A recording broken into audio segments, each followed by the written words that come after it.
पहले देखते हैं कि आप एक जो आज के रिवीजन है उसमें सबसे पहली बेसिक चीज़ कि आपको को वेबसाइट जो होती है वो .html की फाइल रीड करती है। फाइल बनाएंगे कैसे, इसके बहुत सारे तरीके होते हैं। सिंपलेस्ट तरीका जो है, आप अपने एडिटर में आएँ, ये जो फाइल का आइकन है इस पे क्लिक करें। ओके, यहाँ पे क्लिक करें, कोई भी फाइल का नाम दे दें, इंडेक्स। मेक श्योर कि उसके आगे जो भी नाम देना है आगे आखिर में .html लगाना ज़रूरी है। .html रिप्रेजेंट करेगा कि आपकी वो जो फाइल है वो एक वेबसाइट की फाइल है, ताकि ब्राउज़र उसे रीड कर पाए। अच्छा जी, अब हम यहाँ आते हैं।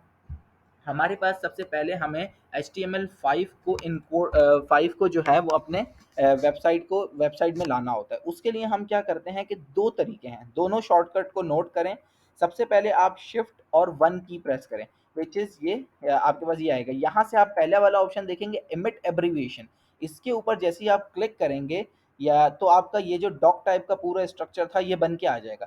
किसी को ये नहीं करना, जो मैंने दूसरा बताया था वो फॉलो करना है, तो आप लिखें HTML। लेकिन अगर आप पहला वाला HTML करेंगे तो उससे क्या होगा, सिर्फ HTML का टैग बंद होगा। लेकिन हमें तो ये नहीं करना, हमें HTML5 का काम करना है। तो क्या करेंगे, HTML वापस लिखें, दूसरे नंबर पे देखें HTML:5 की एब्रीविएशन आ रही है। इस पे जैसे ही आप क्लिक करेंगे तो आपको ये पूरा स्ट्रक्चर मिल जाएगा। ओके, किसी को कोई इशू तो नहीं है ये स्ट्रक्चर को लाने में? क्लियर है सबको? ओके, यार उसमें मैसेज में लिख देना या माइक खोल के मुझे बता देना। अब हम चलते हैं, स्ट्रक्चर तो हमने ये देख लिया कि ये हमारा स्ट्रक्चर होता है, इसमें इस तरह हमारी चीज़ें चल रही होती हैं।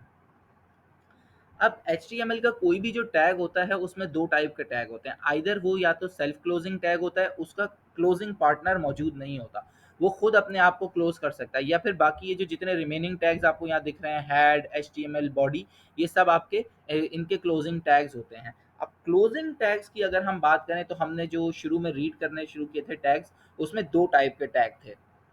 हमारा इनलाइन टैग था और हमारा ब्लॉक इनलाइन एलिमेंट कह लेते हैं या इनलाइन टैग कह सकते हैं, या ब्लॉक एलिमेंट या ब्लॉक टैग। अगर हम इनलाइन टैग की बात करें तो इनलाइन टैग में हमारे पास आता था स्पैन, एंकर टैग। मैं यहाँ पे कमेंट कर देता हूँ उन सबको, ताकि आप लोग, और ये मैं फिर आपको फाइल दे दूंगा। उसके बाद हमारे पास आता था जी अगला टैग जो हमारा था जनाब, वो था एंकर टैग। हमारा एंकर टैग, ए टैग, ये भी हमारा जो है वो इनलाइन टैग होता है। इनलाइन की अगर हम बात करें तो ये क्या होता है कि ये एक ब्लॉक ऑक्यूपाई करता है, इनलाइन टैग। लेकिन उस ब्लॉक के अंदर अगर रिमेनिंग कोई स्पेस होती है तो ये क्या करता है कि उस आने वाले एलिमेंट को, अगर अगला एलिमेंट ब्लॉक एलिमेंट नहीं है, तो ये इनलाइन एलिमेंट को बोलेगा कि उसी ब्लॉक के पास से ऑक्यूपाई करना शुरू कर दो स्पेस को, इंस्टेड कि आप अगले ब्लॉक से शुरू करो। लेकिन इसके बरक्स अगर हम बात करें कि जो ब्लॉक एलिमेंट्स होते हैं, लाइक आपका डिव हो गया, आपका डिव हो गया, डिव के बाद अगर आप देखें आपका पैराग्राफ हो गया, पैराग्राफ टैग की अगर आप बात करें तो ये आपके ब्लॉक एलिमेंट होते हैं। इसके ब्लॉक में अगर इसने कोई ब्लॉक का पार्ट लिया और उसके अंदर इसने 0.1% स्पेस ऑक्यूपाई किए, रिमेनिंग एग्जैक्ट मतलब 100% तो नहीं, लेकिन करीब 100% जगह मौजूद है, लेकिन फिर भी ना तो ये आने वाले टैग को उस ब्लॉक में जगह नहीं देगा। ये क्या करेगा कि उस पूरे ब्लॉक को अपने लिए ही ऑक्यूपाई करके रखेगा। ओके, ये होते हैं हमारे इनलाइन और ब्लॉक एलिमेंट। उसके बाद हमने देखी थी हेडिंग्स। हेडिंग्स हमारे पास होती हैं 6 टाइप की हेडिंग्स, जिसमें हमारे पास सबसे बड़ी हेडिंग होती है H1 और सबसे छोटी हेडिंग होती है H6, एंड ये H1 के बाद consecutive H2, H3, H4, H6 तक चलते रहते हैं। H1 टिल H6 हमारी ये जाती हैं। H6 के आगे कोई हेडिंग नहीं होती, H1 से पहले कोई हेडिंग्स नहीं होती हमारे पास। इसके बाद हम देखते हैं जी, हमने कुछ ऐसे एलिमेंट देखे थे जो कि सबस्क्रिप्ट और सुपरस्क्रिप्ट थे। तो उसके लिए जैसे अगर आपको फॉर एग्जांपल कोई कंटेंट लिखना है, जैसे आप फर्स्ट यहाँ पे लिखते हो और आप चाहते हो कि ये इसके सुपरस्क्रिप्ट बन जाए, तो आप क्या करोगे, यानी कि छोटा होके 1 के टॉप के ऊपर आ जाए, तो आप सुपरस्क्रिप्ट का टैग लिखोगे। इसी तरह आपके पास सबस्क्रिप्ट का टैग होता है, लाइक H2O। भाई याद है, मैंने आई थिंक जब ये क्लास हम फर्स्ट कर रहे थे तो उसमें मैंने 2 को सुपरस्क्रिप्ट बना दिया था, जो कि मैंने वीडियो में करेक्ट कर दिया था बाद में रिकॉर्डिंग में। सो ये मैं आपको दोबारा बता देता हूँ कि ये H2O में 2 नीचे आता है, विच इज़ आपको यहाँ पे केमिकल फॉर्मूला तो बना नहीं रहे हो, लेकिन जस्ट फिर भी काइंड ऑफ नॉलेज के लिए मैंने उस वक्त ये मिस्टेक कर दी थी, माय बैड। ये हमारे हमने सुपरस्क्रिप्ट और सबस्क्रिप्ट के टैग देखे।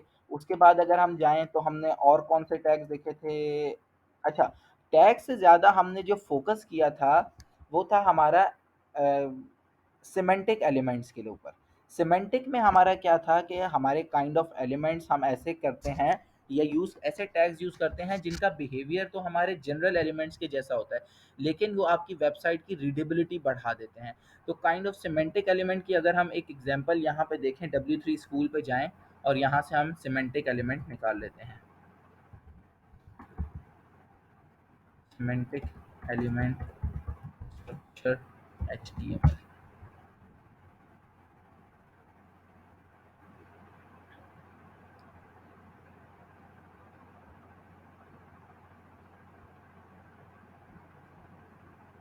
इतना स्लो क्यों चल रहा है? यार मेरी आवाज़ वगैरह आप लोगों को सबको सही आ रही है? कोई इशू तो नहीं है आवाज़ में, किसी चीज़ में? ओके, आवाज़ सही आ रही है तो फिर ये टैब लोड लग रहा है। ओके, इतने मीन ये टैब लोड होता है स्ट्रक्चर का। मैं आप लोगों को सिमेंटिक टैग की और चीज़ें बता देता हूँ कि सिमेंटिक टैग क्या होते हैं कि काइंड ऑफ आपका जैसे ये डिव है, आप अगर चाहो अपनी पूरी वेबसाइट के अंदर इनलाइन एलिमेंट भी ना यूज़ करो, पूरी वेबसाइट का स्ट्रक्चर डिव पे बना सकते हो। लेकिन क्या होगी कि कल को आपको जब उसमें कोई एलिमेंट्स को डीबग करना है या आपको किसी पर्टिकुलर सेक्शन को डीबग करना है, तो आप क्या करोगे कि वो डिव्स और डिव ढूंढते रह जाओगे, तो वो मुश्किल हो जाएगी। इसीलिए हम क्या करते हैं, हम सिमेंटिक एलिमेंट्स का इस्तेमाल करते हैं जो हमारी रीडेबिलिटी बढ़ा देते हैं।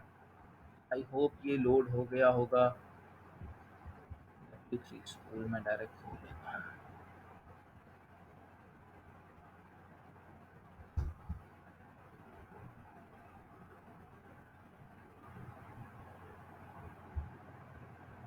आई डोंट थिंक सो, अभी भी इशू है।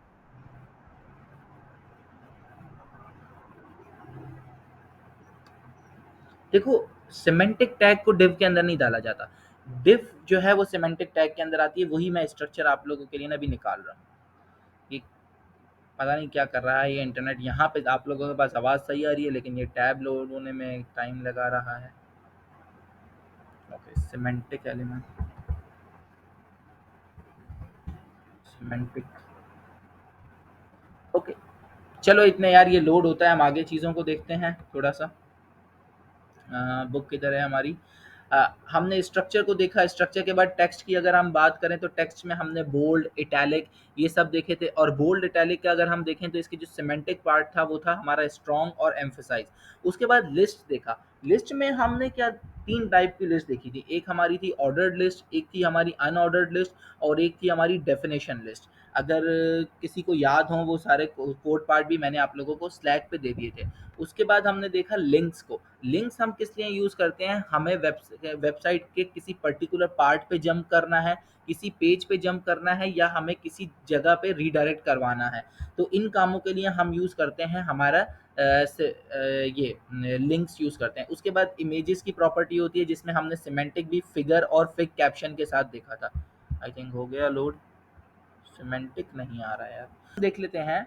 ये जो मेरे पास एक इमेज यहाँ पे नज़र आ रही है, इस इमेज को अगर आप जाएंगे, इसकी दूसरा पार्ट यहाँ मौजूद है कोई? काइंड ऑफ अभी तो यहाँ पे इसका दूसरा पार्ट मौजूद नहीं है। एक मिनट, मैं इसका दूसरा पार्ट जिसमें विजुअल ज़्यादा क्लियर हों मैं वो भी देख लेता हूँ।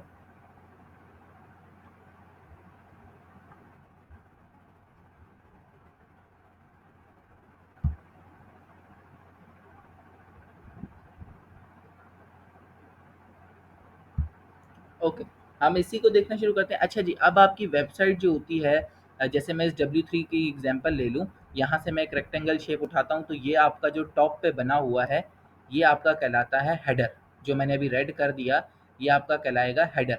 अब इस हेडर को बनाने के लिए आप लोग क्या यूज़ कर सकते हो, डिव यूज़ करो। डिव के अंदर सारे एंकर टैग लो और उन एंकर में इन्हें डाल दो। लेकिन वो आपका क्या होगा कि सिमेंटिक स्ट्रक्चर नहीं बनेगा। उसके लिए आप क्या करोगे, एक हेडर का रैपर लोगे।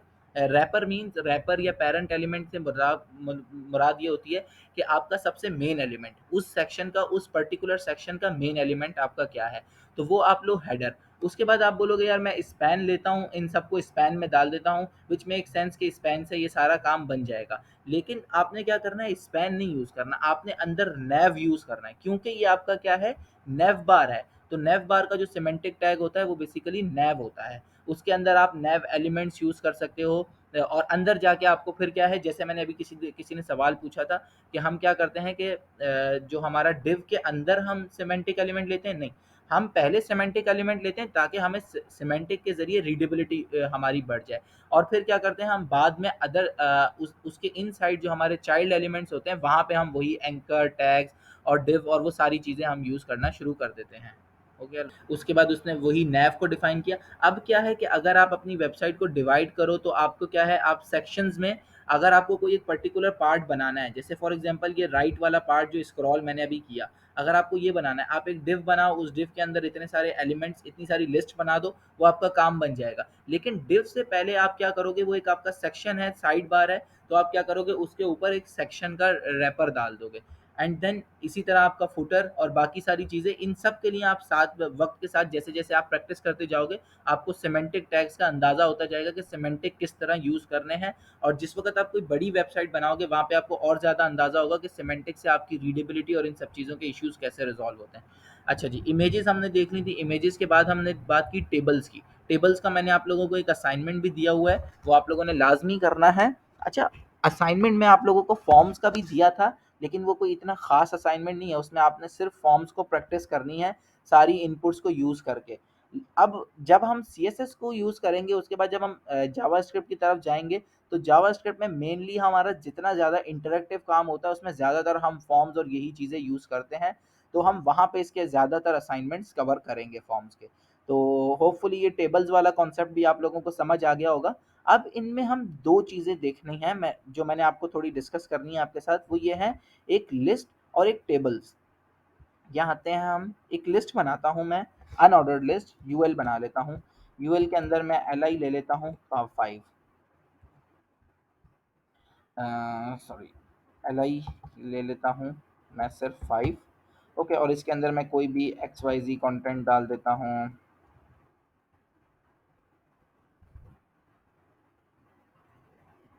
ओके, ये मेरी लिस्ट हो गई। अगर मैं इसको खोलूँ, यहाँ से मैं फाइल का पाथ कॉपी करता हूँ, देख रहे हो कि ये आपकी लिस्ट बनी हुई आ रही है। लेकिन लिस्ट के अंदर हमारे पास एक चीज़ और होती है, जो लोग प्रोग्रामिंग को थोड़ा बहुत जानते होंगे उनको पता होगा कि एक नेस्टेड का कॉन्सेप्ट यूज़ होता है। जैसे हम नेस्टेड लूप्स यूज़ करते हैं, नेस्टेड इफ कंडीशन यूज़ करते हैं, इसी तरह हम नेस्टेड लिस्ट भी बनाते हैं। फॉर एग्जांपल, लिस्ट के अंदर एक और लिस्ट होती है, या आप कह दो कि सब लिस्ट होती हैं। अब जैसे मेरी ये यूएल है, यूएल के अंदर मैं सपोज करता हूँ ये लास्ट वाली जो लिस्ट है, इसके अंदर मैं डायरेक्ट कंटेंट लिखने के बजाय इसके अंदर एक ओएल ले लेता हूँ, और उस ओएल के अंदर मैं 3 लिस्ट बनाता हूँ। कोई भी मैं उसमें 3 कॉन्सेप्ट लिख लेता हूँ फ़ज़ूल लिखने के बजाय, सीएसएस, और यहाँ पे मैं जेएस कर देता हूँ। तो अब आप देखोगे कि ये मैं अगर देखता हूँ, तो ये देखो, वो मेरी क्या थी, ये पहले 4 जो थे वो मेरी लिस्ट अनऑर्डर्ड लिस्ट ही चल रहे थे। लेकिन जो 5वीं मेरी अनऑर्डर्ड लिस्ट थी, उसके अंदर इटसेल्फ एक और लिस्ट हो रही है, जो कि एक आपकी ऑर्डर्ड लिस्ट है। तो इसे हम कहते हैं नेस्टेड लिस्ट। अब आप नेस्टेड में जितना दिल करे नेस्ट चले जाओ, चाहो तो आप जेएस के अंदर एक और नेस्टेड लिस्ट बना दो। जैसे मैं यहाँ आता हूँ, जेएस पे एंटर मारता हूँ, यहाँ पे मैं एक अनऑर्डर्ड लिस्ट और ले ऑर्डर्ड लिस्ट के अंदर एक अनऑर्डर्ड लिस्ट ले रहा हूँ। इसमें हम जेएस के फ्रेमवर्क्स की बात कर लेते हैं, काइंड ऑफ दो की कर लेते हैं, रिएक्ट एंड एंगुलर।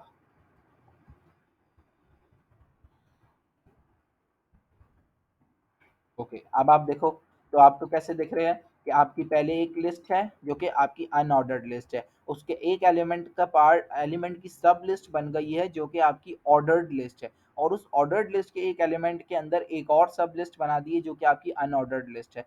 तो इस तरह करके आप नेस्टेड एलिमेंट्स बना सकते हो। इसी तरह अगर हम नेस्टेड की और एग्जांपल लें, फॉर एग्जांपल मैं कल वाले टेबल्स की तरफ जाता हूँ, टेबल का टैग, तो हम टेबल्स में भी जो है वो क्या कर सकते हैं, नेस्टेड टेबल्स बना सकते हैं। फॉर एग्जांपल यहाँ बॉर्डर मैं 2 दे देता हूँ, टी एच करते हैं, नहीं सॉरी, टी आर। ये देखो, एक चीज़ और आप लोगों को दिखाता हूँ, टी आर के अंदर टी एच मल्टीप्लाई बाय 3 किया, तो देखो मैंने एक शॉर्टकट यूज़ किया, इंस्टेड ऑफ मैं डायरेक्टली टैग्स यूज़ करूँ, टी आर लिखो, आगे आप ग्रेटर देन का सिंबल दो, टी एच अंदर जो मतलब जो भी आपको उसके इनसाइड चाइल्ड जो टैग चाहिए, मल्टीप्लाई बाय दैट नंबर करो कि कितनी क्वांटिटी में चाहिए, तो ये भी आपको यहाँ पे मिल जाएगा। अब यहाँ पे हम बोलते हैं serial number, serial number, class, quantity. Okay, अब हम नीचे एक और एग्जांपल रो ले लेते हैं। मैं सिमेंटिक नहीं बना रहा इसको फिलहाल, क्योंकि मुझे इतना ज़्यादा इसमें भी कंटेंट नहीं चाहिए, लेकिन जस्ट मुझे आपको जो कॉन्सेप्ट क्लियर करना है वो मैं यहाँ पे आपको दे देता हूँ। इसे हम बोल देते हैं HTML क्वांटिटी 5। अच्छा जी, आगे हम और इसकी नेस्टेड लिस्ट ले लेते हैं। वापस यहाँ आते हैं नेस्टेड टेबल्स, यहाँ पे हम देखते हैं जी ये कैसे लग रही है। अच्छा, सब में HTML ही कर दिया है, तो इसको थोड़ा चेंज करते हैं। CSS, JS, Python, angular. Okay, यहाँ आते हैं, हम इसको रिफ्रेश करते हैं, तो ये देखो ये मेरा ऐसे बन गया। अब मैं चाहता हूँ कि ये जो मेरा एंगुलर है, एंगुलर के अंदर मैं एंगुलर का जो TH है इसके अंदर मैं एक और टेबल बना दूँ। तो मैं यहाँ क्या करूँगा, एक टेबल का टैग खोलूँगा, बॉर्डर दूंगा, जिसको मैं बॉर्डर 1 कर देता हूँ इसका। अंदर आके एक रो बनाता हूँ, रो के अंदर एक TH मल्टीप्लाई बाई जस्ट 2 करता हूँ। यहाँ पे टाइप और रिलीज की एक वो बना देता हूँ, या सीरियल नंबर और रिलीज की एक वो हाई कॉलम बना देता हूँ। यहाँ पे रो लेता हूँ, रो के अंदर TD। अच्छा, ये मैंने सारे गलती से TH बना दिए हैं, सब TH नहीं होंगे क्योंकि मैंने जस्ट कॉपी पेस्ट किए थे। तो ये आपके जो है वो होंगे, TD होंगे। TD अगर हम यहाँ पे ले लें तो TD मुझे 2 चाहिए होंगे, मैं 2 यहाँ पे लेता हूँ। रिलीज़ 1, सीरियल नंबर 1, और रिलीज़ बोल देते हैं हम, इसकी कंसिडर कर लेते हैं 2013 वाली रिलीज़। अब हम यहाँ पे रिफ्रेश करते हैं तो देखो मेरे टेबल के अंदर एक और छोटा नेस्टेड टेबल आ गया। तो इसे हम कहते हैं नेस्टेड का कॉन्सेप्ट। ये बहुत ज़्यादा आगे आप लोगों को यूज़ करना होगा, नेस्टेड के कॉन्सेप्ट बहुत आते हैं। तो अगर आप में से किसी को प्रैक्टिस करनी हो नेस्टेड की, तो मैं आपको बता देता हूँ कि नेस्टेड की प्रैक्टिस कैसे होगी। पेज नंबर 126 पे जाते हैं। एक तो इसमें नंबरिंग बहुत ख़राब हुई हुई है, यहाँ से जाते हैं, हमें टेबल जो है वो 134 की जगह हम चले जाते हैं 150। सो के 150 का हमें मिल जाए। ये रूटर्स वाला जो एग्जांपल थी, लॉन्ग टेबल। ओके, अगर आप में से किसी को नेस्टेड टेबल्स की और इनकी प्रैक्टिस करनी हो तो वो इस पॉइंट को नोट कर सकता है। मैं इसका अगर आप कहोगे तो पेज नंबर आप लोग नोट कर लो, 137 पेज नंबर पे है। इसमें आपको बहुत ज़्यादा नेस्टेड लिस्ट, इसमें आप नेस्टेड लिस्ट भी हैं और नेस्टेड टेबल्स भी हैं, तो ये आप लोग यूज़ कर सकते हो। फॉर एग्जांपल अगर आपको किसी को नेस्टेड के ऊपर ज़्यादा प्रैक्टिस करनी है। आई होप कि ये नेस्टेड की ये सारी HTML की जो रिवीजन थी ये सब क्लियर हो गई होगी। किसी का कोई क्वेश्चन है तो मैं अभी भी वो क्वेश्चन ले सकता हूँ, 2-3 मिनट और हैं हमारे पास, नहीं तो फिर हम CSS स्टार्ट करते हैं, अगर सबको सब कुछ क्लियर है तो। ओके जी। अब हम देखते हैं CSS। CSS हमारी होती है बेसिकली कैस्केडिंग स्टाइल शीट। अब आपकी जो भी वेबसाइट होती है, अभी तक हमने जितनी भी चीज़ें बनाई उसमें हमने कहीं पे कोई ये सब कुछ अगर हम देखें, जो जितनी भी मैंने वेबसाइट इससे पहले आप लोगों से बनवाई हैं या आपने जितने टैग्स ट्राई किए हैं, वो ऐसा लग रहा है जैसे आप ब्लैक एंड वाइट के कॉन्सेप्ट पे चल रहे हो। तो और लेकिन आप कोई भी वेबसाइट खोलो, इवन अगर ये जो हम जिस टैब में हम क्लास ले रहे हैं इसको भी देखो, तो आपको कहीं न कहीं काइंड ऑफ कलर्स दिख रहे हैं, व्हिच इज़ कोई स्टाइलिंग दिख रही है। कुछ ऐसा नहीं है कि आप CSS के लिए, CSS कहाँ से है जी हमारी, पेज नंबर कौन-सा है? 6। ओके, 6 से नीचे जाते हैं, table of content. Table of content से हम देखते हैं इंट्रोडक्शन टू CSS 226। 226 कभी भी नहीं होगा, ये होगा 236 से स्टार्ट करते हैं। Oh! Understanding thinking CSS boxes. यार CSS को स्टार्ट करने से पहले मेरा सवाल छोटा सा ये है, किसी का कोई CSS का कोई आइडिया है? Can you show some example of bad CSS? Right now I don't have any kind of ऐसी एग्जांपल कि जिसकी वजह से मैं कोई बैड CSS दिखा सकूं, लेकिन हाँ CSS मैं आपको करके दिखा दूंगा ये सारी चीज़ें। अच्छा, अच्छा, मेरी स्क्रीन शेयर है आप लोगों के साथ? इनलाइन CSS करेंगे या अलग शीट में? ये डिस्कस करेंगे ना इस चीज़ को हम अभी, कि इनलाइन CSS करेंगे या ये तो एक डिबेट होगी अभी। इसमें हमारे पास इनलाइन CSS और एक्सटर्नल CSS, एक्सटर्नल शीट वाली CSS, और एक होती है एक्सटर्नल टैग में CSS। ये 3 CSS होती हैं। अभी हम इसको डिस्कस करेंगे, इस पे डिबेट करेंगे कि हमें कौन सी करनी है और कौन-सी बेहतर है। और किसी वक़्त आपके पास सिनेरियोज़ ऐसा आ जाता है कि इसमें जो सबसे बेस्ट होती है ना, वो तो शीट वाली ही होती है। अगर मैं काइंड ऑफ आपको ज जल जनरल ओवरव्यू दूँ, लेकिन आपके पास बहुत सारे वक़्त में ऐसे सिनेरियोज़ आ जाते हैं कि आपके पास से कोई बैकएंड डाटा आ रहा है, जिसकी बेस के ऊपर आपको कोई प्रॉपर्टी चेंज करनी है। अब सीएसएस तो आपकी सीएसएस फाइल में जाके आप बैकएंड से तो इंटरैक्ट नहीं करोगे ना, तो वहाँ पे आप मजबूरन इनलाइन यूज़ करते हो, कोई ऐसा कॉन्सेप्ट यूज़ करते हो कि आपको इनलाइन की तरफ जाना पड़ता है। लेकिन ऐसा नहीं होता कि आपकी पूरी वेबसाइट, थ्रू आउट वेबसाइट आप अपनी इनलाइन सीएसएस पे लिख दो। ओके, अब हम चलते हैं सीएसएस में। सीएसएस के लिए अगर आप आएँ तो मैं इसी वेबसाइट को, इसी को मैं आगे एक्सटेंड करता हूँ। इसका मैं ये सारा टेबल जो है और ये यूएल यूआई बंद कर देता हूँ। अच्छा जी, अब हमारी सीएसएस की 3 टाइप्स होती हैं। 3 टाइप्स में अगर हम बात करें तो जैसे मैं एक टैग लिखता हूँ h1, ओके। अब इस वच में मैं लिखता हूँ वी आर लर्निंग सीएसएस। यहाँ से अब मैं चाहता हूँ कि इसका जो कलर है वो चेंज हो जाए। तो 3 प्रॉपर्टीज़ हो 3 तरीक़ाकार होते हैं सीएसएस के साथ इंटरैक्ट करने के लिए। सबसे पहला होगा कि मैं इस h1 में आऊँगा, यहाँ पे मैं स्टाइल का एट्रीब्यूट दूँगा।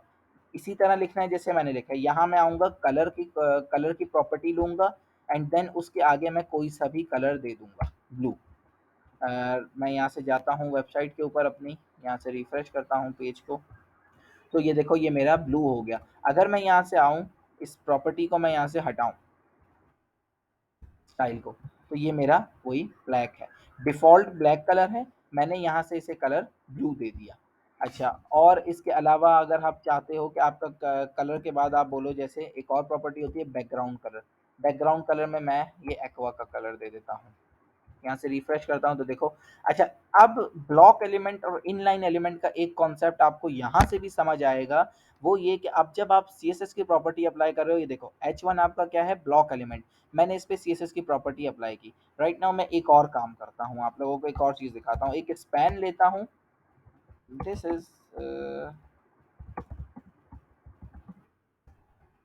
Inline element. सेम मैं इसके स्टाइल कॉपी कर रहा हूँ ऊपर वाले के,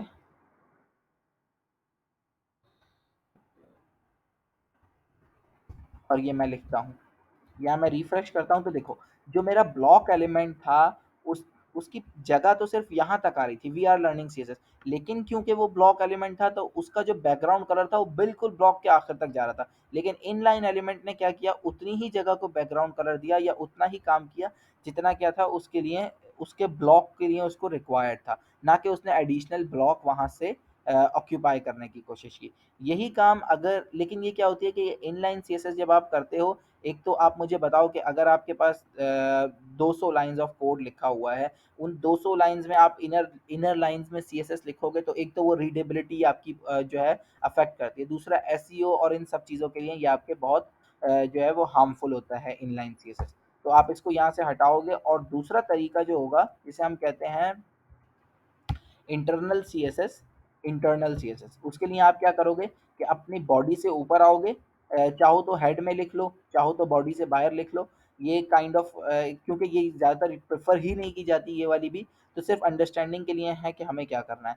स्टाइल का टैग आप ओपन करोगे, स्टाइल, क्वेश्चन है किसी का यहाँ पे स्टाइल के टैग की। अब मैं क्या करूँगा कि स्टाइल के टैग में जब आप काम करते हैं, तो आपको सबसे पहले टारगेट फाइंड करना होता है। आपने क्या करना है कि ये जो एलिमेंट है, इसको आपने ये आपका टारगेट है जिसको आपने चेंज करना है, जिसको आपने सीएसएस से कोई प्रॉपर्टी इसके ऊपर अप्लाई करनी है। तो सबसे पहली चीज़ क्या होगी कि इसका नाम क्या है, इसका नाम है h1।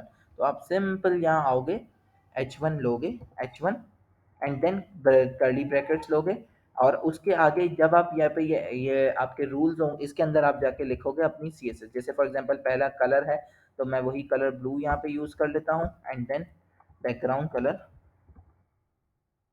बैकग्राउंड कलर मैं एक्वा यूज़ कर लेता हूँ। सीएसएस वापस से अप्लाई हो गई। अच्छा, एक्सटर्नल स्टाइल का एक फ़ायदा और होता है। जैसे अगर मैं आपको प्रीवियस एग्जांपल में, आपने याद है मैंने यहाँ से स्टाइल कॉपी किया था, और वही स्टाइल मैंने जाके नीचे सेलेक्टर को भी लगाया था। लेकिन अब मेरे पास क्या है, मैं चाहता हूँ दोनों को सेम स्टाइल दूँ। तो मैं जस्ट दूसरे सेलेक्टर का नेम कॉपी करूँगा जो मेरा टारगेट है, और पहले सेलेक्टर के आगे कॉमा दे के मैं उसको लिख दूँगा। तो देखो दोनों के ऊपर सेम सीएसएस की प्रॉपर्टी अप्लाई हो गई। मैं थोड़ी और प्रॉपर्टीज यहाँ पे अप्लाई करता हूँ, जैसे कलर के साथ साथ मैं और बोल देता हूँ टेक्स्ट अलाइन सेंटर कर देते हैं हम इसे। तो अब जब मैं रिफ्रेश करूंगा तो देखो, क्योंकि वो मेरा ब्लॉक एलिमेंट था, उसके पास ब्लॉक में बहुत सारी जगह थी, तो वो पहला वाला तो सेंटर हो गया, दूसरे वाले के पास ब्लॉक में जगह ही नहीं थी, तो वो सेंटर हुआ ही नहीं। अगर वो पूरा ब्लॉक एलिमेंट होता तो वो भी सेंटर हो जाता।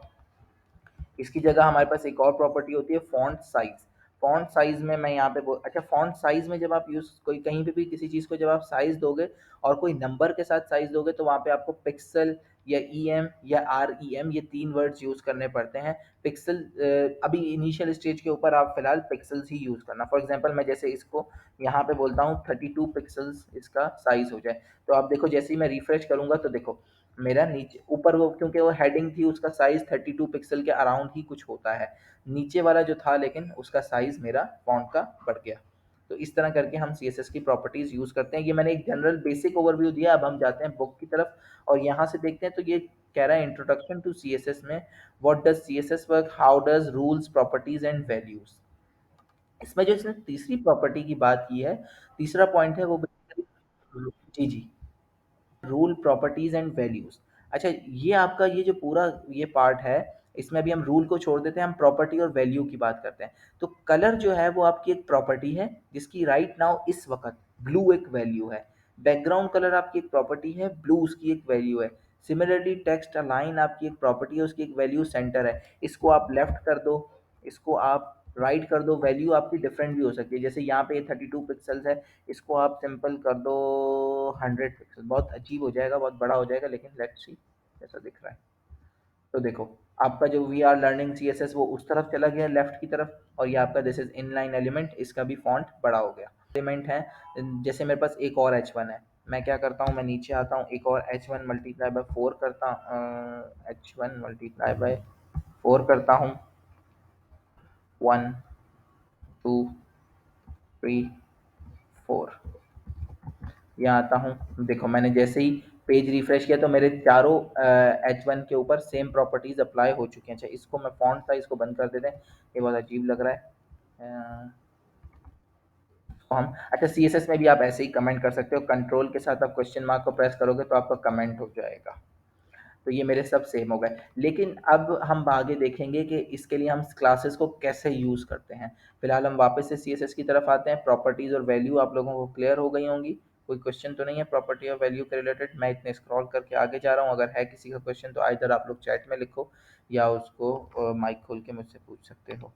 अंडरस्टैंडिंग CSS प्रॉपर्टीज़ बताई हुई हैं, जैसे विड्थ आप चेंज कर सकते हो, height, border, background colour, image position, type face और टेक्स्ट में साइज, कलर, ये इटैलिक। इवन जो आप इटैलिक और बोल्ड आप टैग से कर रहे थे वो आप इससे CSS से भी कर सकते हो। जैसे मैं यहाँ पे आता हूँ, यहाँ पे मैं बता देता हूँ फॉन्ट वेट। अच्छा, इसके लिए ना मैं एज सिर्फ स्पैन को टारगेट करता हूँ राइट नाउ।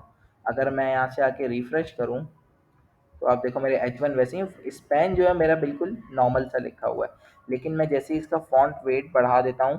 फॉन्ट वेट हमारे पास जो है वो या तो हम जैसे यहाँ पे लाइट होता है, बोल्ड होता है, लाइटर होता है, बोल्ड होता है, बोल्डर होता है। अगर आपको इनमें से कोई नहीं देते हैं तो आप फिर क्या करते हो कि आपके नंबर स्टार्ट करते हो, और नंबर में आपको 600 से 1000 तक का आपके पास नंबर होता है कि आप इसे दे सकते हो।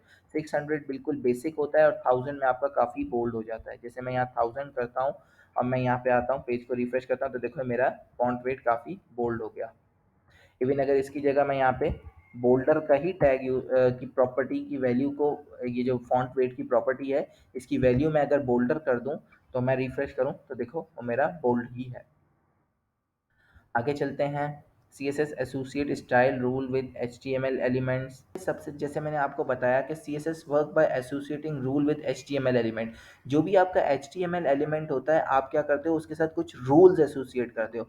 अब ये जो हमने लिखे था, ये जो हमारा ब्रैकेट था, ये इस ब्रैकेट के अंदर जितना भी विद इन दिस ब्रैकेट जो आपका आ रहा है वो इस स्पैन के रूल्स हैं, जो CSS के रूल्स इस पे अप्लाई होने वाले हैं, ये सब चीज़ें। अब हम इसको देखते हैं थोड़ी, इसमें डिटेल से देखते हैं कि ये जो जो आपका एलिमेंट होता है इसे आप कहते हो सेलेक्टर। आपने एक चीज़ को सेलेक्ट किया उसको रूल्स में रैप करा, और अंदर आपने ये जो रूल्स में ये सारी चीज़ें हैं इसको आप कहते हो डिक्लेरेशन, और अंदर आपने बेशुमार जितनी चीज़ें थी आपने उसमें प्रॉपर्टीज और उनकी वैल्यू असाइन कर दी। फॉन्ट फैमिली, फॉन्ट वेरिएबल, ये सब चीज़ें आप यहाँ पे कर सकते हो। CSS property affect how elements are displayed, ये मैंने आप लोगों को बता दिया कि CSS प्रॉपर्टी, और ये चीज़ भी मैं आपको दिखा चुका हूँ कि अगर आपको मल्टीपल को टारगेट कर, आप चाहते हो कि एक ही CSS मल्टीपल एलिमेंट्स के ऊपर लगे, तो उसके लिए आप क्या करोगे, कॉमा सेपरेटेड उनकी वैल्यूज़ को प्रोवाइड कर दोगे। आगे जाते हैं हम, अगले पे जाते हैं। होता है आपका एक ब्लॉक एलिमेंट, आपका स्पैन होता है आपका एक इनलाइन एलिमेंट। ब्लॉक एलिमेंट होता है जब आप एक ब्लॉक एलिमेंट बनाते हो वो एक पूरे ब्लॉक को ऑक्यूपाई करता है। कंसिडर करो जैसे इसी एग्जांपल को जो मैं अभी आप लोगों को दे रहा हूँ कि we are learning CSS। Did you remember कि जब मैंने इसके ऊपर बैकग्राउंड प्रॉपर्टी अप्लाई की थी, तो वो बैकग्राउंड प्रॉपर्टी बिल्कुल आखिर तक इसके कलर उसने इसका चेंज कर दिया था, विच मीन्स कि आप इसने पूरा ब्लॉक ऑक्यूपाई किया। लेकिन जब मैंने स्पैन का टैग यहाँ पे लिया और मैंने उसके ऊपर बैकग्राउंड कलर दिया, तो उसका बैकग्राउंड कलर सिर्फ उतने हिस्से में ही आया जितने में स्पैन का कंटेंट था, उसने आगे एडिशनल स्पेस नहीं रिक्वायर की। और इवन अगर मैं स्पैन के आगे जाऊंगा यहाँ पे, यहाँ मैं आगे एक और स्पैन लेता हूँ, दिस इज अनदर स्पैन। यहाँ से आते हैं, मैं रिफ्रेश करता हूँ तो देखो वो जो अनदर स्पैन था वो बिल्कुल उसके आगे से ही शुरू हुआ।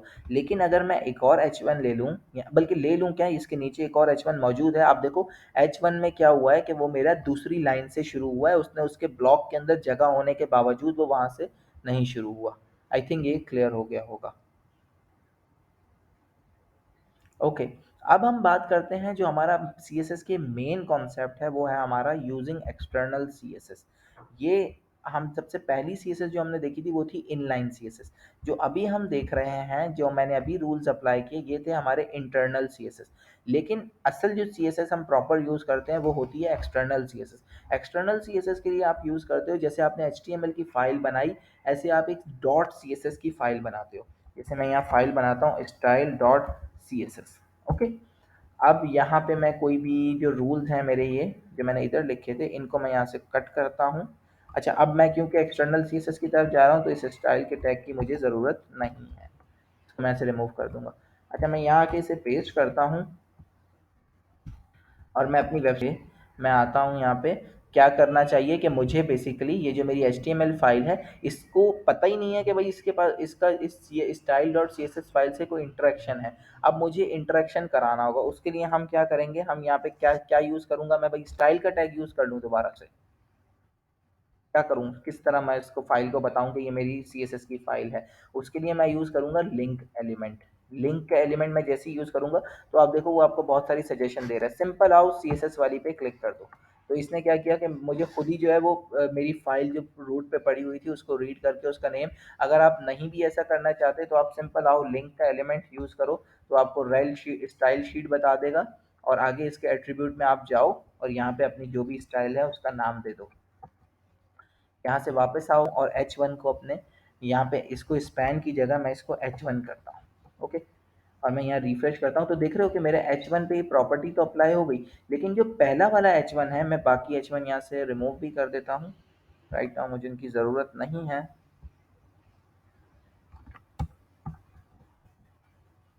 तो आप ये देख रहे हो कि एक ऊपर टॉप से ये और ये राइट से H1 को कोई थोड़ा स्पेस लगा हुआ है, विच इज़ आपका जो डॉक्यूमेंट होता है बाय डिफ़ॉल्ट उसको कुछ मार्जिन और पैडिंग अप्लाई हुई हुई होती है।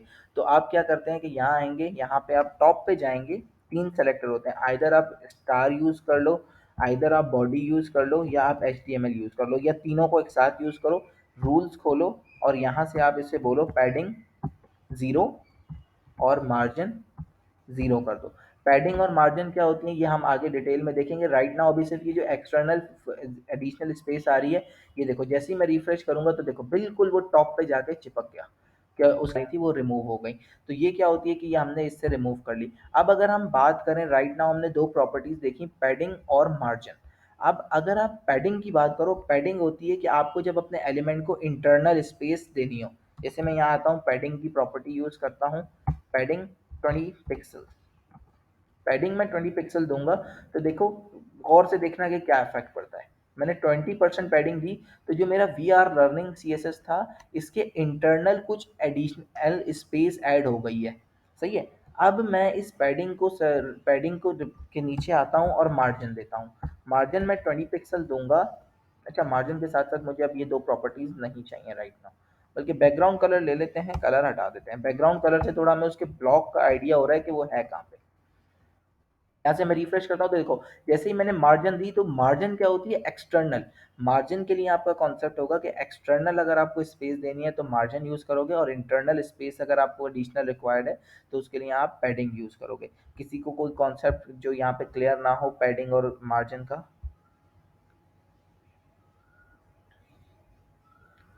ओके, आई थिंक नहीं है। अच्छा, अब हम देखते हैं, यहाँ पे मैंने पैडिंग और मार्जिन दी, तो आप लोग यहाँ पे फोकस करो कि मैं डॉक्यूमेंट में आता हूँ कि मैं एक दोनों में से एक प्रॉपर्टी रखा देता हूँ। फिलहाल मैं पैडिंग यूज कर लेता हूँ। तो आप ये देखो कि पहले मैं इसको भी, पैडिंग को भी यहाँ से बंद करता हूँ। आप देखो कि मेरी बिल्कुल जो we are learning C S S है वो बिल्कुल, वो दोनों सब तरफ से बिल्कुल एक जैसा है। लेकिन जैसे ही मैं इस प्रॉपर्टी को ओपन करूंगा पैडिंग की, और मैं रिफ्रेश करूंगा, तो चारों तरफ से टॉप पे भी 20 पिक्सल की जो है मेरी वो पैडिंग आ गई, राइट पे भी, लेफ्ट पे भी आ गई होगी। अगर ये मेरा कंटेंट लेफ्ट तक आ रहा होता, बहुत ज़्यादा होता, तो आपको पता चलता कि लेफ्ट पे भी इस पे पैडिंग आई हुई है, और बॉटम पे भी आ गई। लेकिन आप चाहते हो कि आप किसी एक साइड की पैडिंग दो, तो आप क्या करोगे? फॉर एग्जांपल मैं चाहता हूँ सिर्फ इसको जो है ना लेफ्ट साइड से पैडिंग लगे, तो मैं यहाँ आऊँगा, इस पैडिंग को बंद करूँगा, और मैं बोलूँगा पैडिंग। देखो ये मुझे सजेशन देनी शुरू कर दी, padding left, padding top, padding bottom, padding right. तो हम बोलते हैं भाई पैडिंग लेफ्ट जाओ, 20 पिक्सल्स अप्लाई करो। अब आप देखो कि फ़र्क क्या पड़ता है। जैसे ही मैंने रिफ्रेश किया, तो टॉप से स्पेस गायब हो गया, बॉटम से स्पेस गायब हो गया, सिर्फ लेफ्ट साइड से स्पेस आ गया है। इसको अगर मैं और थोड़ा ज़्यादा बढ़ा दूँ, जैसे फॉर एग्जाम्पल मैं 100 पिक्सल्स कर देता हूँ, तो आप देखो कि आपका 100 पिक्सल वो लेफ्ट साइड से मूव हो गया, इंटरनली मूव हो गया। इंटरनली ब्लॉक वहीं पे है। आप देख रहे हो कि पैडिंग का क्या काम काम होता है कि आपका ब्लॉक जो होता है उससे स्टिल वहीं पे रखती है। ब्लॉक के अंदर का जो कंटेंट होता है उससे जो है उसे पुश करके उसके अंदर स्पेस दे देती है। लेकिन इसी के बरक्स अगर आप इस पैडिंग को मार्जिन में कन्वर्ट कर दो, यहाँ पैडिंग की जगह मार्जिन दे दो, यहाँ के पेज को रिफ्रेश करो, तो देखो उसने क्या किया, मार्जिन क्या करती है, आपके ब्लॉक को शिफ्ट कर देती है। मार्जिन ने आपके ब्लॉक को थोड़ा सा आगे खिसका दिया है। मार्जिन लेफ्ट की जगह आप दे दो भाई राइट से, तो आप अगर राइट से दोगे तो आपकी राइट से भी वो वही चीज़ कंसिडर होगी। राइट से देखो उसको एक मिल गई। अच्छा, अब अगर आपका कॉन्सेप्ट है किसी का कोई क्वेश्चन?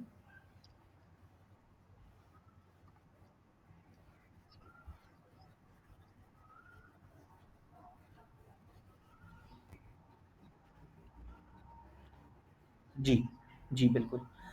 मार्जिन क्या करेगी कि आपको आपके ब्लॉक को ना, जैसे आप यहाँ पे आओ, वापस से हम मार्जिन को देखते हैं, मार्जिन राइट, 100 पिक्सेल्स, रिफ्रेश करते हैं। मैंने यहाँ पे क्या किया है? ओके,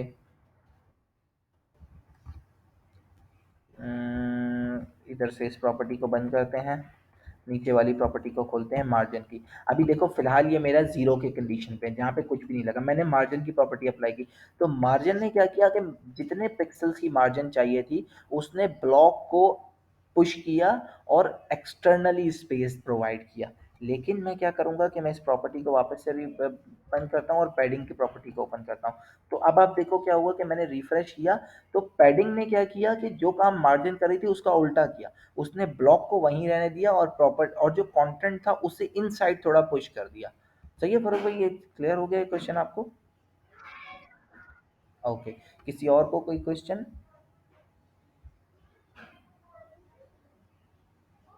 ओके, आई थिंक नहीं है। ओके जी, ये हमने पैडिंग और मार्जिन देखी।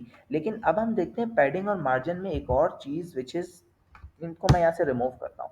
भाई अब मैं चाहता हूँ कि मेरा ये जो एलिमेंट है इसे रिफ्रेश करता हूँ, 5 पिक्सल लेफ्ट से मिले, 10 पिक्सल टॉप से मिले, 20 पिक्सल बॉटम से मिले, और 100 पिक्सल जो है वो राइट से मिले।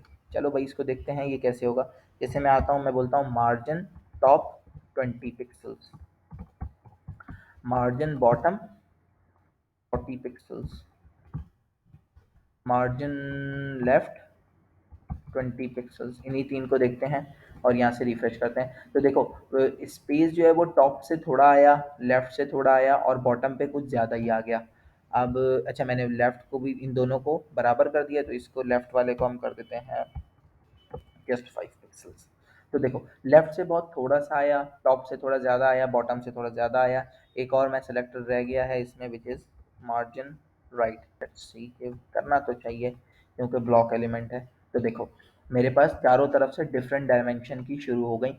टॉप के ऊपर मेरा थोड़ा सा मार्जिन है, बल्कि लेफ्ट के ऊपर बहुत थोड़ा सा है, टॉप पे उससे थोड़ा ज़्यादा है, बॉटम पे कम है और राइट पे थोड़ा ज़्यादा मेरा मार्जिन है। अच्छा, अब मैं आपको बोलूँ भाई कि ये जो आपने 4 प्रॉपर्टी यूज़ की, आप सपोज़ करो कि ये 4 प्रॉपर्टी का अगर आप इसकी इनके वर्ड लेंथ काउंट करो और अगर आप इसके ऊपर थोड़ी मतलब इसकी जाके इसको चेक करो, तो इनका कोई ना कोई वेट बन रहा होगा, तो ये टाइम लगेगा इनको लोड होने में। तो क्यों ना कोई ऐसा काम करें जो इसका थोड़ा शॉर्ट हैंड सिंटेक्स हो।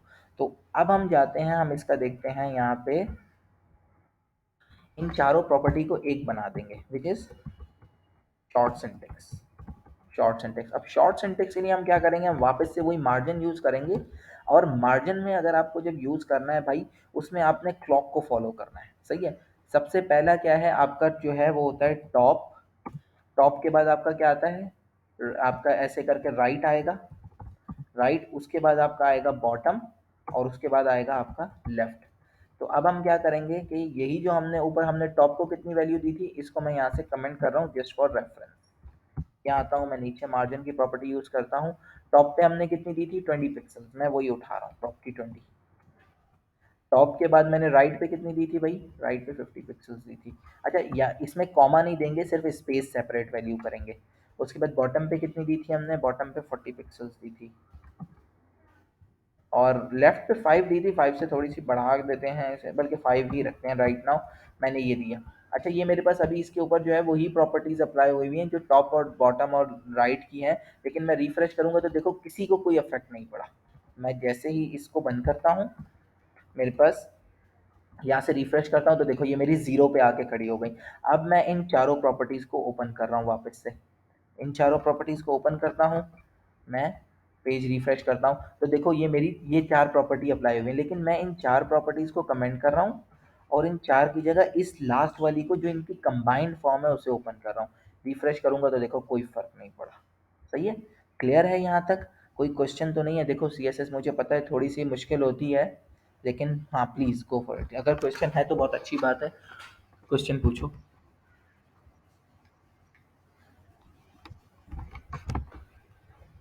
हम्म। हम्म। बिल्कुल, मैंने लिखी तो ये बात आपको, लिखी तो थी ये चीज़, आपने फ़ोकस नहीं किया उसके ऊपर। देखो ये मैंने लिखा हुआ है स्ट्रक्चर, जनरल स्ट्रक्चर, कि मार्जिन का जो पहला वाला को पहला जो पोर्शन होगा, मार्जिन आप मार्जिन ये सिर्फ मार्जिन के लिए नहीं है, मार्जिन और पैडिंग दोनों के लिए है। मार्जिन का जो पहली वैल्यू होगी वो हमेशा कंसिडर की जाएगी आपकी, ये क्लॉकवाइज चलते हैं टॉप पे, उसके बाद आएगी आपकी राइट, फिर आएगी बॉटम, फिर आएगी लेफ्ट। सिमिलर कॉन्सेप्ट आपका पैडिंग में भी यूज़ होगा। नो, और कोई क्वेश्चन किसी का? यार देखो सीएसएस के अंदर क्वेश्चन करो मुझसे लाजमी, क्योंकि ये बाद में फिर आपके लिए बहुत जो है ना वो दर्द सर बन जाएगा अगर ये यहाँ पे सही से नहीं आपने देखी। सीएसएस जो है वो थोड़ी सी रफ होती है बहुत। अच्छा जी, अभी नहीं है तो लेट्स मूव। हम यहाँ पे देखते हैं एक्सटर्नल सीएसएस के अंदर, हम यहाँ आ रहे हैं। एक्सटर्नल सीएसएस का कॉन्सेप्ट आपको समझ आ गया कि हमने लिंक कैसे लगाया। इसी तरह आप क्या करते हो कि अगर ये तो आपने एक्सटर्नल सीएसएस अपनी सीएसएस बनाई है, अगर आपको कहीं बाहर से कोई सीएसएस भी मिल जाती है जिसका जो कहीं होस्ट हुई भी, फॉर एग्जांपल xyz.com/slide.css, तो आप उसे भी यहाँ पे ऐसे यूज़ कर सकते हो। हम यूज़ करेंगे उसे बूटस्ट्रैप से। अच्छा जी, यहाँ आते हैं, ये हमारे पास एग्जाम्पल है। अच्छा, इसमें हम देख लेते हैं कि हमें 3 चीज़ें बेसिकली, जब हमने लिंक का टैग यूज़ किया तो हमें वहाँ पे 3 चीज़ें मिली। Number 1 link, number 2 href, number 3 rel. Type को अभी थोड़ी देर के लिए इस पे फोकस ना करो। टाइप के लिए हम बेसिकली यहाँ पे सिर्फ क्योंकि ये सीएसएस की है तो हम टेक्स्ट स्लैश सीएसएस कर देते हैं, नहीं भी करें तो कोई फ़र्क नहीं पड़ता। अच्छा, रेल क्या होता है? रेल हमारा जो है वो क्या होता है, this specify the relation between the HTML page and the file is it is link to be. अब इसके साथ मैंने यहाँ पे कौन सी फाइल लिंक की है, स्टाइल शीट। ये मेरी स्टाइल है, तो इसका नाम होगा रेल, इसके जो रिलेशन बनेगा वो मेरा स्टाइल शीट बनेगा। और जो हमारा एचरेफ होता है, एचरेफ तो हमने कल एंकर में भी पढ़ा था कि ये रेफरेंस पॉइंट होता है, ये रेफरेंस होता है कि भाई कहाँ से जाके कॉन्सेप्ट कंटेंट को लेके आना है, या और अगर एंकर के लिए कॉन्सेप्ट में देखें तो कहाँ पे रीडायरेक्ट करवाना है या कहाँ भेजना है उसे। ये आ गए हम using internal CSS. Internal CSS में आप लोगों को बता चुका हूँ, इंटरनल सीएसएस क्या होगी कि आप स्टाइल का टैग यूज करोगे और वहां पे सीएसएस लिखना शुरू कर दोगे। सीएसएस सेलेक्टर्स की बात करते हैं। अब हम बात करते हैं कि सीएसएस सेलेक्टर, ये कॉन्सेप्ट यहाँ पे काइंड ऑफ इंटरेस्टिंग होगा जी। क्वेश्चन है कोई? हम्म। देखो, आप इसको लगा, अगर आप यहाँ पे बुक के स्ट्रक्चर को देखोगे, यहाँ पे आओगे, जो इन्होंने यूज़ की हुई है, ये देखो इन्होंने हेड के अंदर यूज़ हुई हुई है। लेकिन अगर आप इसको बॉडी में भी यूज़ करोगे तो ये चल जाएगी। लेकिन एक मैंने शुरू में एक बात की थी, एक होता है काम करना और एक होता है काम को प्रॉपर तरीके से करना। प्रॉपर तरीका होता है कि आपकी जो स्टाइलिंग और जो ऐसी चीज़ें, हमने जब HTML स्टार्ट की थी और मैंने आप लोगों को बताना शुरू किया था, तो मैंने कहा था कि देखो जो चीज़ आपकी वेबसाइट पे शो हो रही होती है, उसे आप बॉडी में रखते हो, और जो चीज़ शो नहीं हो रही थी, सीएसएस आपको प्लेन टेक्स्ट की फॉर्म में तो नहीं दिखाना है, सीएसएस की प्रॉपर्टी आपने अपने कंटेंट के ऊपर अप्लाई करनी है, अपनी वेबसाइट के ऊपर अप्लाई करनी है। तो आप क्या करोगे कि सही प्लेस होगा, इसे आप रखोगे इस हेड के अंदर। और बहुत से कॉन्सेप्ट में तो ये बेसिकली, अगर आप इसमें सॉरी, मैं मुझे लगा जैसे मैं वेबसाइट पे खड़ा हूँ, स्क्रॉल करके मैं नीचे चला गया। अब बहुत सी जगह पे तो ऐसा होता है कि हम जब हमारी सीएसएस और स्टाइल्स बहुत ज़्यादा हैवी होती है ना, तो उन्हें हम बॉडी के भी बाहर रखते हैं। वो क्यों रखते हैं वो हम बाद में डिस्कस करेंगे। लेकिन असल तरीका जो है, असल जगह जो है इसकी रखने की, वो कहाँ है? वो हमारी है बॉडी से, वो हमारी हेड में है। अभी क्लियर है आप लोगों को सबको? अच्छा, अब हम बात करते हैं सीएसएस के सेलेक्टर्स की। और अली भाई का जो क्वेश्चन थोड़ी देर पहले आया था कि मेरे पास वेबसाइट के अंदर 30-40 H1 है और मैं H1 को टारगेट कर रहा हूँ, मैं चाहता हूँ सबको अलग अलग दूं, और मैं इनलाइन भी नहीं देना चाहता, तो भाई क्या करा जाए? तो अब क्या होती हैं कि एक हमारे दो तरीकाकार होते हैं। आइदर, अगर आप लोग इस वक्त एक ग्रुप ऑफ क्लास में मौजूद हैं, तो ये आप लोगों की एक क्लास कंसिडर की जा रही है।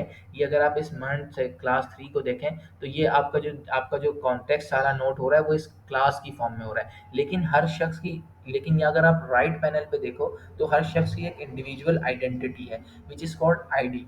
तो अब क्या होगा कि तरीकाकार क्या होता है कि हमें फॉर एग्जांपल एक एक हमारी वेबसाइट है जिसके अंदर 4 H1 है, जिसे हमें एक जैसा बनाना है, और 5 H1 ऐसे हैं जिन्हें हमें डिफरेंट बनाना है। तो हम क्या करेंगे कि इंस्टेड ऑफ उन 4 H1 को किसी तरह टारगेट करके करें, हम उन 4 को एक क्लास में रैप कर देंगे। यानी कि इससे पहले जो क्लास होती थी वो बेसिकली पाइथन की क्लास होती थी।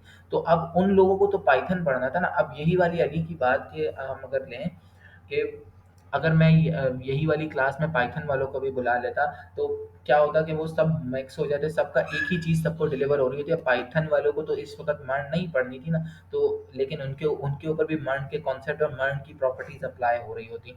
तो वो हमारा क्या था, एक फजूल चीज़ थी। तो हमने क्या किया कि उनको एक अलग क्लास में रख दिया। तो हम क्या करेंगे कि अपनी वेबसाइट के अंदर यहाँ पे 4 H1 ले लेते हैं। Okay, this 1, 2, 3, 4। ओके, ये हमारे पास 4 CSS आई, H1 आई। यहाँ पे आके मैं रिफ्रेश करता हूँ, चारों के ऊपर सेम रूल अप्लाई हो रहा है। लेकिन मैं यहाँ आता हूँ अपनी style dot C S S में, और यहाँ से मैं इसको H1 को फिलहाल हटा देता हूँ। अभी कोई मैंने किसी, क्योंकि ये मुझे एरर इसलिए दे रहा है क्योंकि मैंने कोई सेलेक्टर ही नहीं लगाया। वो कह रहा है भाई ये रूल्स हैं लेकिन किसके हैं, वो हम डिसाइड करते हैं। अब हमने एट्रीब्यूट्स पढ़े थे पहली क्लास, और दूसरी क्लास में हम HTML पढ़े थे और बहुत सारे एट्रीब्यूट्स। तो अब क्या है कि हम जैसे आते हैं, मैं मानता हूँ भाई ये H1 पहला वाला और तीसरा वाला, ये तीनों एक ग्रुप के लोग हैं। अच्छा भाई, तीनों एक ग्रुप के लोग हैं, आगे आओ, क्लास उठाओ, इसको बोलो ग्रुप 1। ओके भाई, यहाँ आओ, इसको बोलो जी आप भी इसी ग्रुप का हिस्सा हैं। ये दोनों गए एक ग्रुप में, बैठे हुए एक साथ हैं लेकिन एक ग्रुप का हिस्सा है। ये ग्रुप 2 का हिस्सा बन गया। यहाँ आते हैं, ये ग्रुप 2 का हिस्सा बन गया। अब आप जब टारगेट करोगे तो H1 को टारगेट नहीं करोगे, अब आप यहाँ पे आओगे, यहाँ बोलोगे ग्रुप 1। ग्रुप 1 को टारगेट करोगे, लेकिन ग्रुप 1 को अगर आप टारगेट करोगे तो मेरे भाई ये जाके ढूंढेगा ग्रुप 1 HTML एलिमेंट, लाइक ऐसे ढूंढेगा, ये इस चीज़ को फाइंड करने की कोशिश करेगा। ये तो हमने लिखी नहीं है। तो अब इसको कैसे बताएं, सॉरी यहाँ पे वन तो हमने टैग बनाया नहीं है। अब हम इसको कैसे बताएं कि भाई तुम्हें ग्रुप वन की क्लास ढूंढनी है। तो उसके लिए आपको एक स्पेसिफायर लगाना पड़ेगा विच इज डॉट। ओके। अब जैसे ही आपने डॉट लगाया तो यहाँ पे देखो इसका कलर भी चेंज हो गया। पहले इसका वाइट कलर था, अब ये प्रॉपर जैसे बाकी सीएसएस हमने पहले लिखी थी, हमने एच वन को टारगेट किया था या ऊपर जिस तरह टारगेट किया हुआ है इसी तरह इसका कलर भी चेंज हो गया। अब मैं आता हूँ अपनी वेबसाइट पे रिफ्रेश करता हूँ, तो मैंने प्रॉपर्टी क्या दी थी, ग्रुप वन अप्लाई क्यों नहीं हुई, ये भी एक अच्छा सवाल है। GROP मैंने स्पेलिंग गलत लिखी हुई है यहाँ पे, स्पेलिंग मिस्टेक।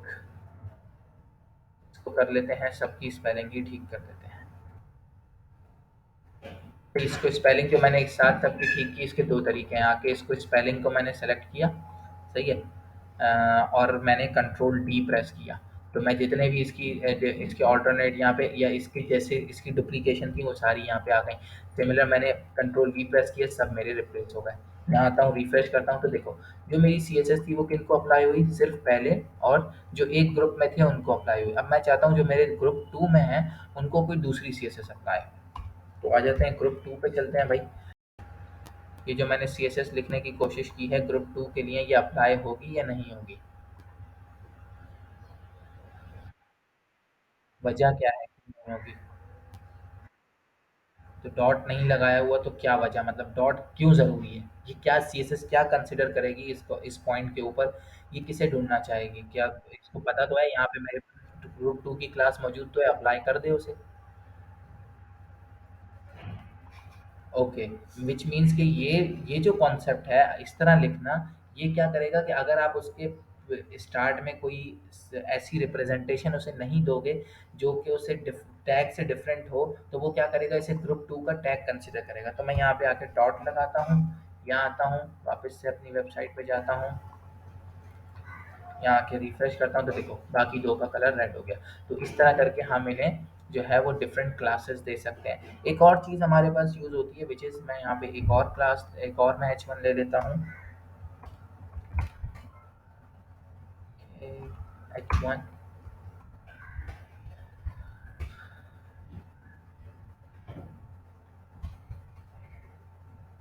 इसकी जगह हम प्रॉपर कंटेंट लिख लेते हैं यहाँ पे, लॉरम एप्सन लिख लेते हैं। यहाँ आके मैं रिफ्रेश करता हूँ तो देखो ये मेरी जो H1 थी ये किसी का भी पार्ट नहीं थी। अब हम क्या करेंगे, इसको हम जाके एक और सेलेक्टर होता है हमारा आईडी। अच्छा, आईडी का मतलब क्या होता है कि ये यूनिक होती है। अगर आपने इसको आपने ID they the which is UNI1 दे दिया आपने।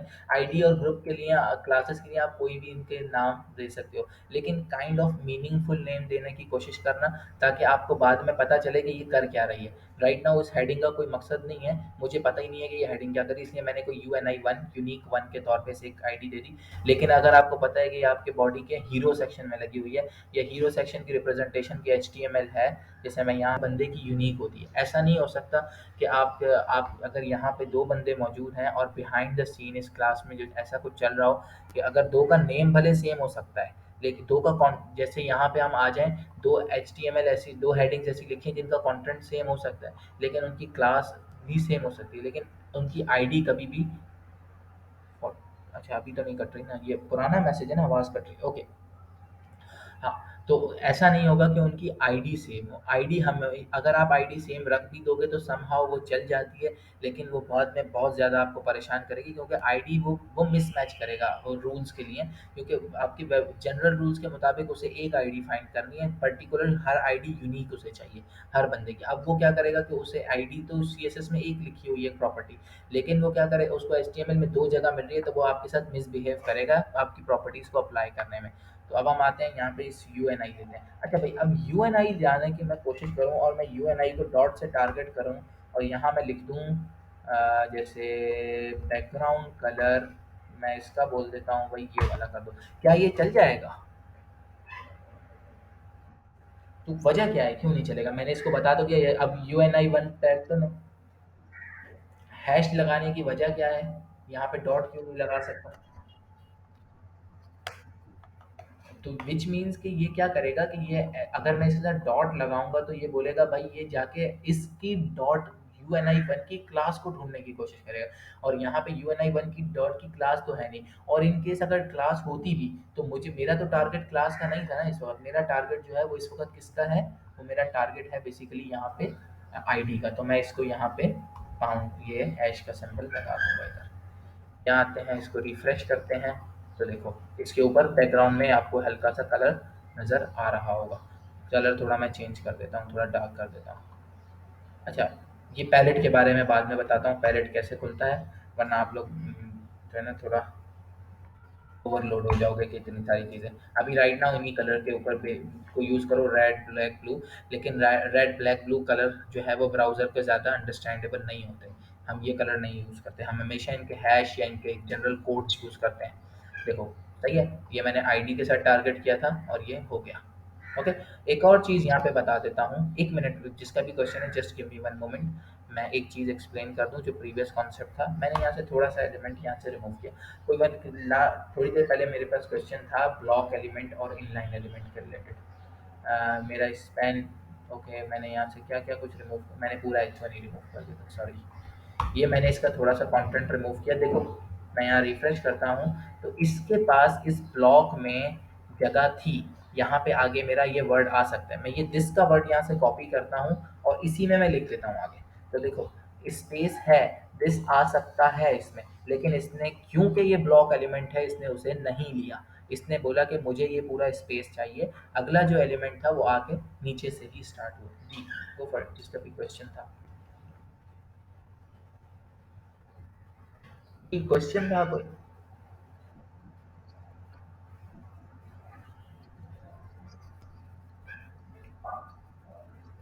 ये,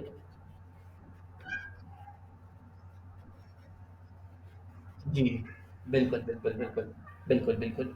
यही आपकी ये एग्ज़ाम्पल भी बिल्कुल जो आपने दी एनआईसी वाली, ये सही है। देखो, आईडी क्या होती है, हर बंदे की एक जो है यूनिक आइडेंटिटी होती है।